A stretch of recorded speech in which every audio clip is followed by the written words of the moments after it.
Hello dear students, welcome to my channel Maths Academy by Saurabh Parikh. In previous videos in three-dimensional geometry we have studied about concepts of line in space. ठीक है, line की equations पढ़ी थी हमने, line के बीच की shortest distance, उसमें हमने एक टॉपिक पढ़ा था distance between shortest distance between to skew lines. ठीक है, आई होप आपको वो टॉपिक समझ में आया होगा.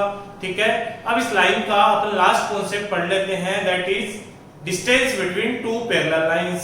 ये मैंने आपको समझाया था कि थ्री डायमेंशनल ज्योमेट्री में कोई भी दो लाइंस या तो इंटरसेक्टिंग होगी या पैरेलल होंगी या फिर वो स्क्यू लाइंस होगी. ठीक है, या कैसी होगी वो स्क्यू लाइंस. ठीक है, तीन ही केसेस बनते हैं.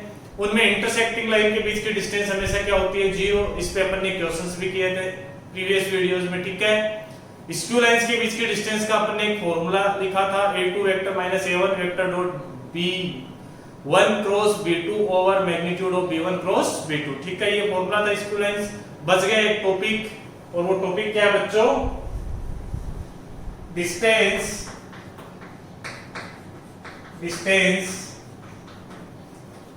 Between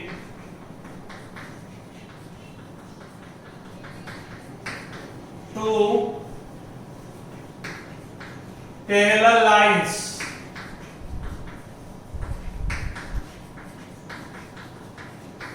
In 3D. ठीक है, थ्री डायमेंशनल ज्योमेट्री में कोई भी दो पैरेलल लाइंस है तो उनके बीच की डिस्टेंस अपन कैसे फाइंड आउट करेंगे. तो मान लीजिए हमारे पास पैरेलल लाइंस का इक्वेशन है. ठीक है, let equation of parallel lines.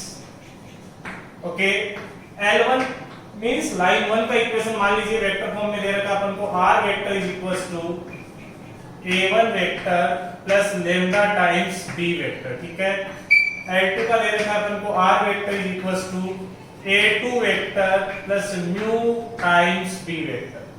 समझ आ गया. ये वाला वेक्टर इक्वल क्यों है, क्योंकि दो पैरेलल लाइंस हैं तो डायरेक्शन रेशियो वाला वेक्टर तो इक्वल होना चाहिए. या फिर कोई भी दो वेक्टर्स पैरेलल होते हैं तो कंडीशन क्या होती है, a1 upon a2 should be equals to b1 upon b2 should be equals to c1 upon c2. तो वहां से हम कह सकते हैं कि जो डायरेक्शन रेशियो वाला वेक्टर है वो सेम होना चाहिए.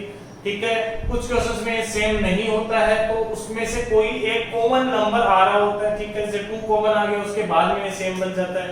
क्लियर है. तो हमेशा अपन को दोनों लाइंस में जो b वेक्टर है वो हमेशा इक्वल होना चाहिए या सेम होना चाहिए. ठीक है, क्लियर हो रहा है. या तो सेम होगा या फिर इनके जो कोफिशिएंट्स है i कैप j कैप और k कैप उनके रेशियोज क्या होंगे, इक्वल होंगे. ठीक है, रेशियोज इक्वल होंगे तो उतना अपन कॉमन ले लेंगे. ठीक है, तो 2 म्यू बन जाएगा तो उससे अपन वापस म्यू भी लिख सकते हैं. क्लियर हो रहा है. ठीक है, तो ये तो अपन क्वेश्चन करेंगे तो और समझेंगे. फिलहाल तो ये मानिए कि ये दोनों पैरेलल लाइंस है तो b vector will be same. ठीक है, और ये दोनों अलग अलग हो सकते हैं क्योंकि ये सब पॉसिबल है. तो देखिए, मान लीजिए ये है line L1, suppose this is line L1. ठीक है, और मान लीजिए ये लाइन है L2. ठीक है, तो अलग अलग पॉइंट से पास हो सकती है. ठीक है, A1 वेक्टर क्या है बच्चों लाइन की इक्वेशन में, गिवन पॉइंट. ठीक है, तो इसे मैंने क्या मान लिया, A1 वेक्टर. ठीक है, A1 वेक्टर क्या है बच्चों, इस पॉइंट का पोजीशन वेक्टर, जो भी लाइन पे गिवन पॉइंट है ना उसका पोजीशन वेक्टर. ठीक है, तो गिवन पॉइंट क्या है, कैपिटल A, ये अपन ने नाम दे दिया. ठीक है, सिमिलरली हम बात करें इस B पॉइंट की, तो L2 पे गिवन पॉइंट क्या है बच्चों, A2 वेक्टर. इसको मैंने क्या लिख दिया, A2 वेक्टर. क्लियर हो गया. इन दोनों को मैंने बच्चों ज्वाइन करवाया. ठीक है, इन दोनों को मैंने क्या करवा दिया, ज्वाइन करवा दिया. ठीक है, और हमने एक वेक्टर यहाँ पे बना दिया. क्लियर हो रहा है, कोई भी प्रॉब्लम इसमें. ठीक है, तो ये कौन सा वेक्टर हो गया, इसको ऐसे बना सकते हो आप. चलो ये वेक्टर अपन ऐसे बना देते हैं. ठीक है, ये कौन सा वेक्टर हो गया अपने पास, BA वेक्टर. ठीक है बच्चों, कौन सा वेक्टर हो गया, BA वेक्टर. ठीक है, पैरेलल लाइंस के बीच में शॉर्टेस्ट डिस्टेंस फाइंड आउट करनी है तो ऑब्वियस सी बात है वो एक परपेंडिकुलर डिस्टेंस होगी. कौन सी डिस्टेंस होगी, परपेंडिकुलर डिस्टेंस. ये वाली डिस्टेंस फाइंड आउट करनी है अपन को. क्लियर है, इसको मैं AM मान लेता हूं. ठीक है, तो अपन को फाइंड क्या करना है बच्चों, अपन को फाइंड करना है AM, और AM क्या कहलाएगी, distance between parallel lines. Clear है. ठीक है। थोड़ी सी देर के लिए मैंने क्या किया, इस वाले वेक्टर को, इस वाले एंगल को मैंने थीटा मान लिया, ठीक है।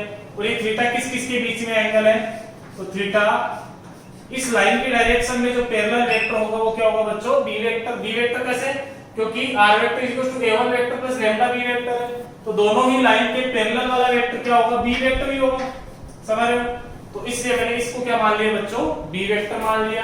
क्लियर हुआ नहीं हुआ, ठीक है।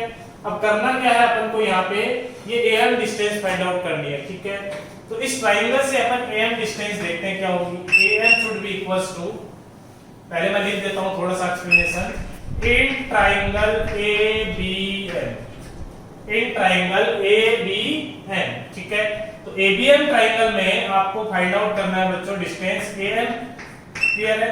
तो AM डिस्टेंस फाइंड आउट करने के लिए क्या करोगे आप, इस ट्रायंगल का यूज करोगे, क्लियर है, ठीक है। तो यहाँ पे आपको एक तो इसका यूज करना और एक इसका यूज करना है, क्लियर है, क्योंकि ये दोनों अपन को गिवन लाइन से रिलेटेड कुछ इंफॉर्मेशन है, ठीक है। इससे तो कुछ भी काम नहीं आएगा आपने, ठीक है। तो अपन ने क्या किया, थीटा के सामने वाला साइड क्या होता है बच्चों, परपेंडिकुलर, और ये क्या होता है, हाइपोटेनस, समझ रहे हो। तो यहाँ पे अपन इस ट्रायंगल में परपेंडिकुलर और हाइपोटेनस कौन से ट्रिग्नोमेट्रिक रेशियो में काम आता है, तो वो है sin theta. sin theta is equal to कितना आ गया बताइए, sin theta is equal to आ गया am अपॉन में हाइपोटेनस की लेंथ बताइए बच्चों क्या होगी, तो वो होगी magnitude of AB vector. Magnitude of AB vector बोल दो या BA वेक्टर बोल दो, मैग्नीट्यूड के टर्म्स में तो एक ही बात है, ठीक है। तो यहां से am इज इक्वल टू कितना आ गया बताइए, वो आ गया AB वेक्टर का मैग्नीट्यूड इनटू sin थीटा, ठीक है।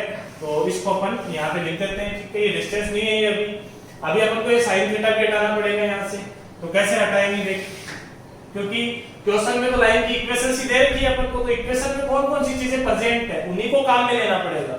तो वो है a1 वेक्टर, a2 वेक्टर और b वेक्टर, ठीक है। तो यहाँ ab वेक्टर तो क्या बन जाएगा, a2 vector minus a1 vector, तो उसमें तो कोई दिक्कत नहीं है अपन को, क्लियर हुआ, ठीक है। लेकिन जो sin थीटा है वो तो नहीं रहना चाहिए, ठीक है। तो sin थीटा के लिए क्या किया बच्चों अपन ने, sin थीटा कौन से प्रोडक्ट में आता है, क्रॉस में या डॉट में, क्रॉस प्रोडक्ट में आता है। तो अपन ने क्या किया, इस b वेक्टर को रोल में लाने के लिए अपन ने कुछ ऐसा लिखा, since b vector cross ab vector, b vector और ab वेक्टर का जो क्रॉस प्रोडक्ट होगा वो क्या होगा बच्चों, magnitude of b vector into magnitude of ab vector into sin theta into n cap. समझ में आया कि नहीं है। अब अपन ने क्या किया, इसका मैग्नीट्यूड लिया, तो यहां से आ गया b vector cross ab vector का मैग्नीट्यूड इज इक्वल टू कितना आ जाएगा बच्चों, b वेक्टर का मैग्नीट्यूड मान लीजिए 3 है, तो उसका वापस मैग्नीट्यूड लोगे तो वो 3 आएगा, ठीक है। तो ये तो वापस से क्या बन गया, b वेक्टर का मैग्नीट्यूड इनटू यहां पे कितना आ जाएगा, मैग्नीट्यूड ऑफ ab वेक्टर, ठीक है। तो ध्यान रखना मैग्नीट्यूड ऑफ एनी वेक्टर वो वापस से मैग्नीट्यूड ही आ जाएगा, ठीक है। इनटू sin थीटा का मैग्नीट्यूड पॉजिटिव ही आएगा, क्योंकि एंगल क्या होता है वेक्टर के बीच में 0 से पाई, क्लियर है। तो यहां पे वापस से sin थीटा आ जाएगा, तो यहां पे आ जाएगा n कैप का मैग्नीट्यूड, n कैप का मैग्नीट्यूड कितना होगा 1, समझ आ रहा है। तो यहां से अपन बात करें, देखो अपन को am चाहिए ना, तो am तो ये पूरी क्वांटिटी am ही है, तो अपन यहां से इसी का वैल्यू फाइंड आउट कर लेते हैं। इसका वैल्यू कितना हो गया बच्चों, 1 हो गया। तो यहां से अपने पास AB वेक्टर का मैग्नीट्यूड इनटू sin थीटा का वैल्यू बोलो कितना आ गया, वो आ गया B वेक्टर क्रॉस, ठीक है। AB वेक्टर को क्या लिख सकते हो, position vector of B minus position vector of A। तो पोजीशन वेक्टर ऑफ B क्या है बच्चों, A2 vector minus A1 vector का मैग्नीट्यूड अपॉन में कितना आ जाएगा, अपॉन में आ जाएगा अपने पास मैग्नीट्यूड ऑफ D वेक्टर। तो यहां तक क्लियर हो गया होगा आपको। ये क्या है बच्चों, distance between these two parallel lines, ठीक है। तो यहां से मेरे पास am कितना आ गया, magnitude of B vector cross A2 vector minus A1 vector upon में मैग्नीट्यूड ऑफ क्या, B वेक्टर, ठीक है। तो ये हो गई distance between two parallel lines, ठीक है। आपको डेरिवेशन क्लियर हुआ तो ठीक है, अदरवाइज क्या करो आप फॉर्मूला अच्छे से लर्न कर लो, क्योंकि फॉर्मूला बेस्ड क्वेश्चन ज्यादा पूछे जाते हैं, ठीक है। तो ये होता है distance formula between two parallel lines, ठीक है। इसको अपन एक बार रीराइट करेंगे, आप ये नोट कर लीजिए वीडियो को पॉज करके, फिर अपन आगे बढ़ेंगे।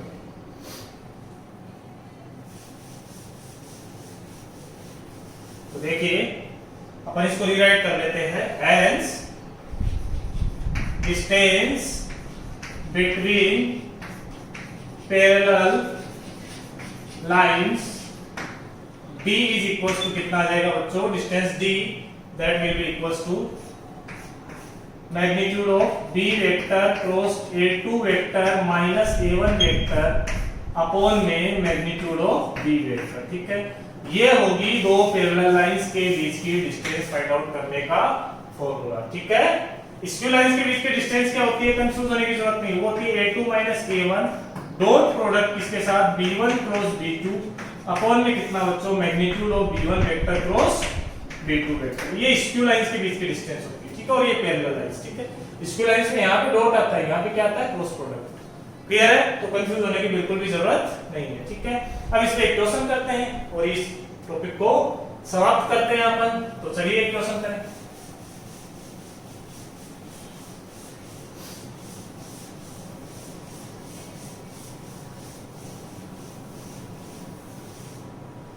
तो क्वेश्चन है find distance between following lines. Find distance between following lines. ठीक है, मान लीजिए ये लाइन L1 है, वो क्या बच्चों, r vector is equals to i cap minus 4j cap plus 3k cap plus lambda times 2i plus 3j plus 6k cap. Okay, और दूसरे लाइन का इक्वेशन मान लीजिए ये r vector is equals to i cap plus j cap minus k cap plus lambda times 2i cap plus 3j cap plus 6 times k cap. ठीक है, तो अपन फाइंड आउट करते हैं डिस्टेंस। ओके, तो सिंस सॉल्यूशन करें, distance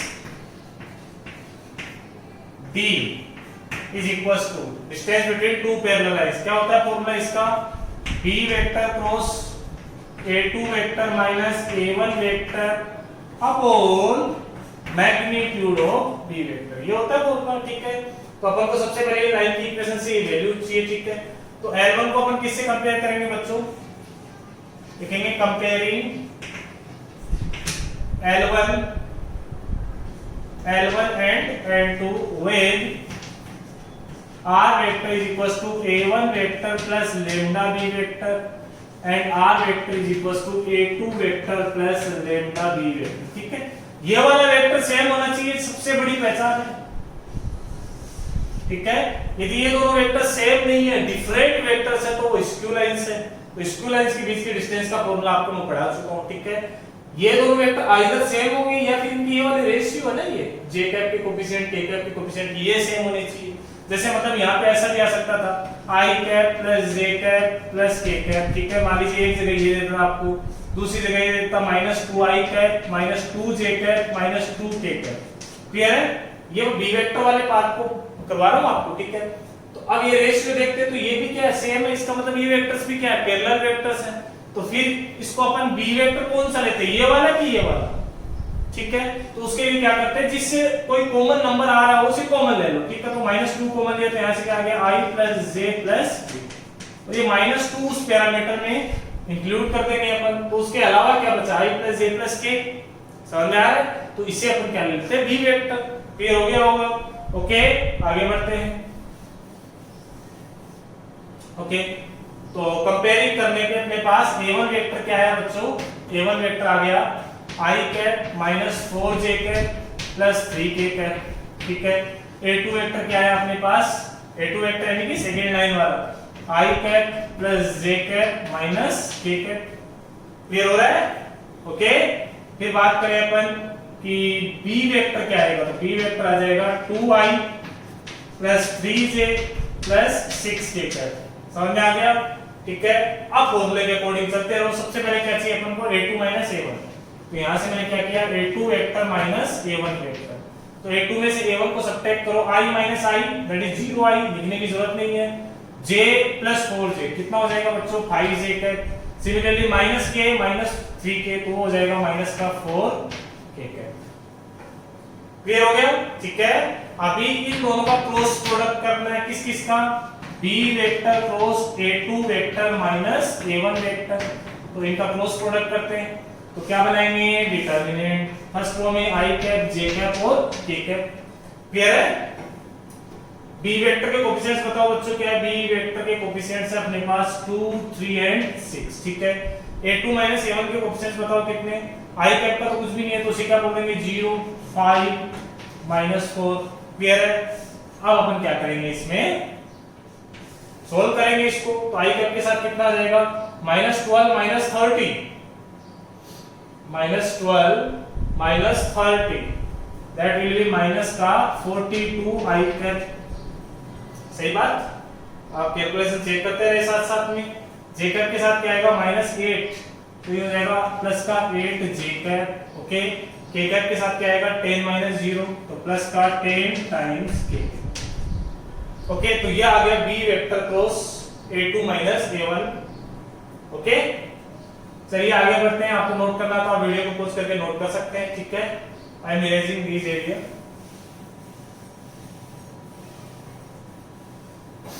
b vector चाहिएगा, इसलिए इसको रख लेते हैं। ठीक है, okay, magnitude of b vector भी चाहिए अपन को फॉर्मूले में, तो वो कितना आ जाएगा? √4 + 9 + 36, दैट इज √49। क्लियर हो गया? √49 कितना हो जाएगा बच्चों? 7। हेंस d बराबर क्या आ जाएगा बच्चों? वापस से फॉर्मूला लिख देता हूं। Magnitude of b vector cross a2 vector minus a1 vector upon में मैग्नीट्यूड ऑफ b वेक्टर। ठीक है, तो इसका मैग्नीट्यूड क्या होगा इस वेक्टर का? वो हो जाएगा √42 का होल स्क्वायर प्लस 8 का होल स्क्वायर प्लस 10 का होल स्क्वायर अपॉन में कितना आ जाएगा बच्चों? 7। ठीक है, तो 42 का होल स्क्वायर कितना होगा?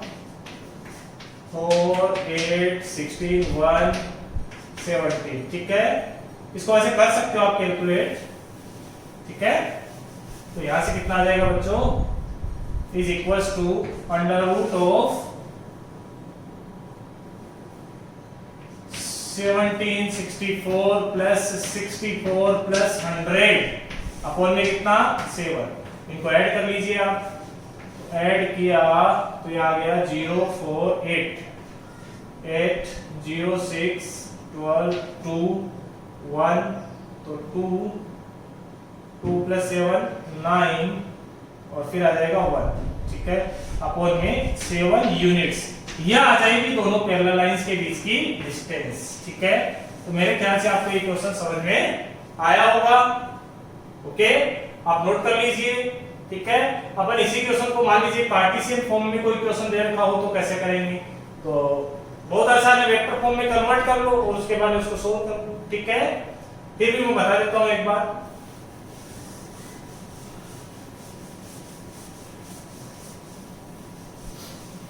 तो देखिए, मान लीजिए कोई इक्वेशन अपन को ऐसे देगा x - 1 अपॉन में 2 is equals to y - 2 upon में 3 is equals to z - 3 upon में 6। ठीक है, ये L1 दे रखा है, L2 क्या दे रखा है अपन को? x - 2 अपॉन x + 2 अपॉन में 2 is equals to y + 3 upon में 3 is equals to z - 1 upon में 6। ये दोनों इक्वेशंस दे रखे हैं अपन को, ये दोनों लाइन के इक्वेशंस दे रखे हैं। ठीक है, तो सबसे पहले ये पता चलना चाहिए कि पैरेलल है या नहीं।